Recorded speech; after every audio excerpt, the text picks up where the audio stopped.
Morning, kids. Inverted cow here, standing here with the long-awaited and much required fans of adoration. Yes, I've been stuck here needing to build books for Thaumacan, books for a couple of the other mod packs, and I have not had a cow spawn yet. Finally, last night, I had 2 spawn in this pen. So, very soon I will get some books coming up. As I am expanding and getting more and more mods, my frame rate and my computer is seriously starting to struggle to keep up. So when I'm crafting this thing, I'm now down to 2 or 3 frames per second instead of my normal slow and useless 20 or 30. So, as you can see, it doesn't matter what you do, lag affects you. If you have a crappy computer, lag affects you. Try to walk down here without falling off the edge.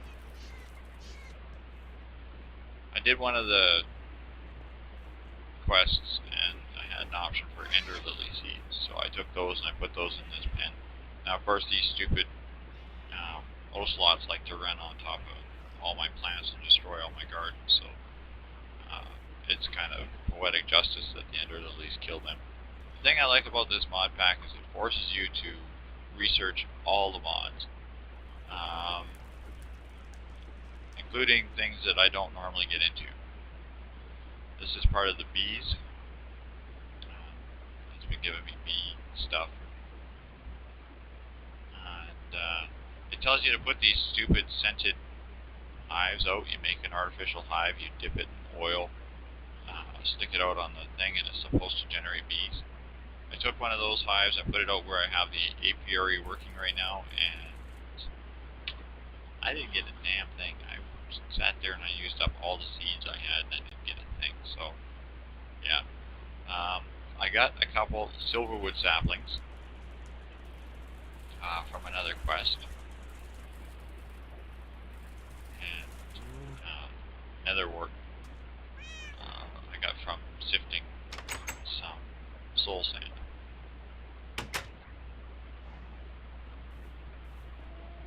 I planted 2 silverwood trees out here the other day and they grew. I've been putting these mana beans on the sides of them so that they can grow and get some more mana. I noticed that there's a deformity on the bottom of this trunk, and I'm guessing that's one of those node things that form in these silverwood trees. I'm not sure if I'm going to cut these down and put the logs together and just build a mana bean farm or what. But as you can see, it turns the terrain into the magic forest terrain, and it goes out quite a ways. It's actually moved into a couple of other areas, which is kind of neat. Because this was all swamp biome when I started. Okay, we'll move downstairs and I'll show you some more stuff.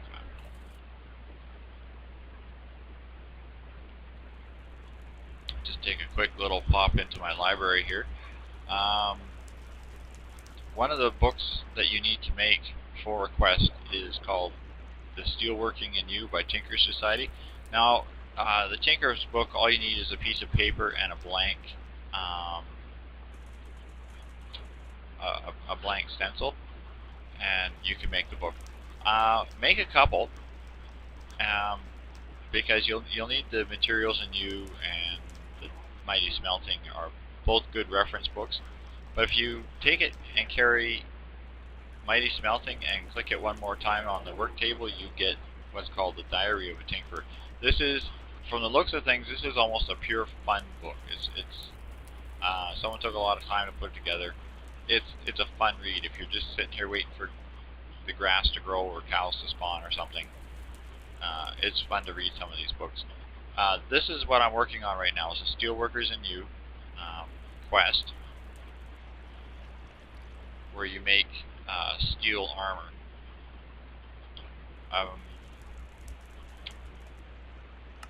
It's pretty straightforward. Again, it's another Tinkercraft book. You're making this steel structure, and and the construction patterns are the same. The material is different. You actually have to pour molten cobblestone over top of bricks to make this unit. There you go. That's the book. Again, it's good to read through these because some of the information in there is helpful. I noticed there is a book in mariculture that I'm going to make as soon as I can breed my cattle enough to actually start killing them. Now, some of the quests that you have to make require the mass production of a lot of silly things. I'm currently working on one to make 100 seared stone. I've actually achieved that now. I've got that going. But yeah, it's basically you just automate a smeltery. I just throw a vanilla hopper on the side of the controller, throw a double chest full of cobble on there, and let her run. When the cobble runs out, I'm going to switch over to sand bricks. Now, I am going to turn this off because I've got the stone I need, and I need to make more of the bricks for this smeltery thing. This is the Steelworkers in Use smeltery. I'm using heat glass. This is made by throwing heat sand into the smeltery like normal glass. This actually, I like this glass. It looks kind of cool. It says you can use any kind of glass, so I'm hoping that this works. If this doesn't work, then I can tear it all apart. Something I noted, you have to use a vanilla brick on the smelting table. If you do this other recipe, there's a recipe in here for making what's called seared brick. There's a recipe here for making seared brick. You basically make this slime dirt and throw it into the oven and cook it. These are not the same bricks that you use for the Steelworkers construct. These actually make the Tinker's construct thing. So you could actually use these to manufacture a second smeltery. Now, I actually may, because some of these quests for materials are excessive on the demand. I'll bring up this book. Oops. Bring up this book for a second here.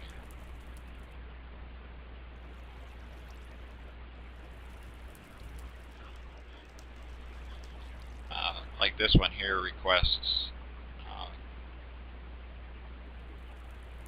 10,000 clear glass.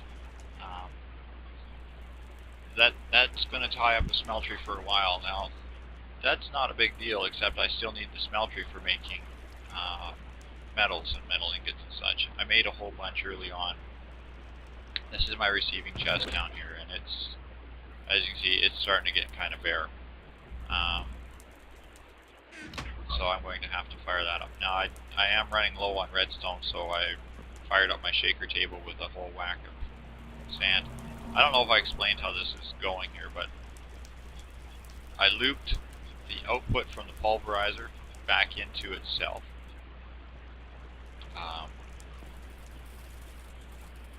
It feeds into this chest, which feeds into this chest, which feeds into this hopper, which feeds back into the pulverizer. So I can pulverize cobble right down to, if I just leave it in there, I can literally pulverize it right down to dust if I want. And the way I set it up is in the configuration file. I turn my output, this is the top output, which goes into the shaker.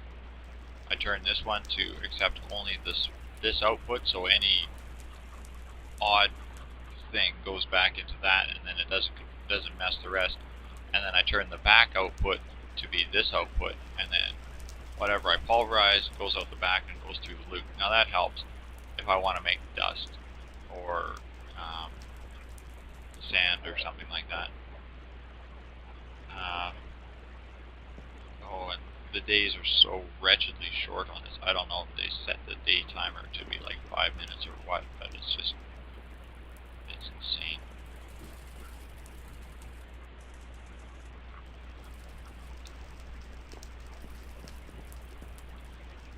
Now, as I said, one of the things you run into is it demands a lot of material.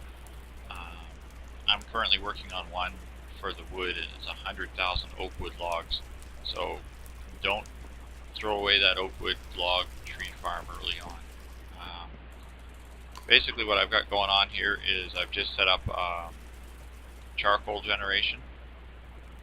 You need charcoal for the steelworks smeltery. So these furnaces take the oak tree output from my little oak farm. It feeds down this pipe and it goes into one of these 4 furnaces, or finally into the Quest delivery system. To power it, I'm running the charcoal back into these steam dynamos, which are powering the tree farm. It's basically all they're powering is the tree farm.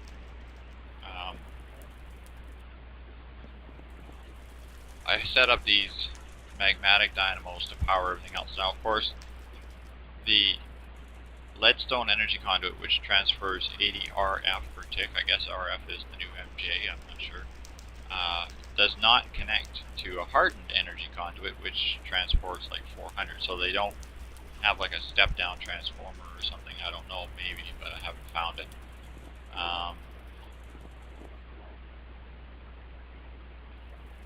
So I'm using the magmatic generators to power all my machinery and whatnot on the top floor, or on the main floor. Now hopefully in the next day or so I'm going to get the books made for the bees and the mariculture,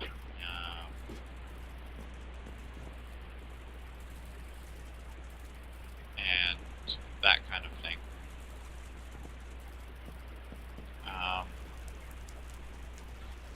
Let this tree farm run for a while. This is just going to just keep cranking. This is ridiculous.